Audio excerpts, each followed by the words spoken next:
প্রিয় গাইস, এখন একটা জিনিস দেখাবো আমি আপনাদেরকে, যেটা দেখলে আপনারা অনেক কিছু শিখতে পারবেন। আম, ভিডিওটা না টেনে সম্পূর্ণ দেখুন।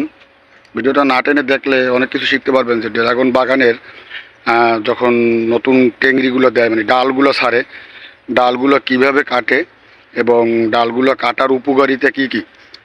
ডালগুলো কাটার উপকারিতা হইলে যে আমার কাকায় ডালগুলো কাটতেছে, ডালগুলো কাটার উপকারিতা হইল যে ডালগুলো কাটলে গাছটা শক্তিশালী হয় এবং গাছটা মোটা হয় এবং গাছে ফলটা খুব দ্রুত আসে। গাছের বাড়তি যে শক্তিটা ওইটা ওই নতুন ডালগুলোয় টাইনে খাইতে করতে পারে না, নিতে পারে না, এবং পুরান ডালগুলো অনেক শক্তিশালী হয় এবং ফলটা খুব হয়, মানে বড় হয়। যে দেখেন যে কাকায় ডালগুলো কাটতেছে, এই যে এই ডালগুলো না কাটলে কিন্তু গাছে ফল আসবে না। পিছনে কাইটে আসছে অনেকগুলো, আমি দেখাইতেছি আপনাদেরকে।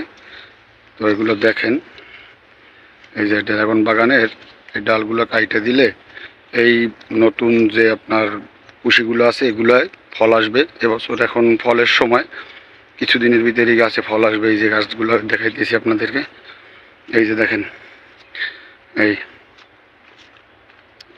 এই যে এই ফলগুলো, এই যে এইগুলায় ফল আসবে, এগুলায় ফল আসবে। তো এই যে নতুন ডালগুলো কাইটে ফেলাইছে, এই যে আপনাদেরকে দেখাইতেছি, এই যে কতগুলো ডাল কাইটে কাইটে ফেলাই দিছে। এগুলো মানে গাছের রস টাইনে খাইয়ে ফেলায়, গাছের শক্তি কমাই ফেলায়। এগুলো কাইটে দিলে গাছের এই যে ডালগুলো এগুলো শক্তি পাবে। তো আমার ভিডিওটা সবাই দেখেন। যদি আমার ভিডিওটা ভালো লাগে লাইক কমেন্ট শেয়ার করবেন, আমার চ্যানেলটাকে সাবস্ক্রাইব করবেন।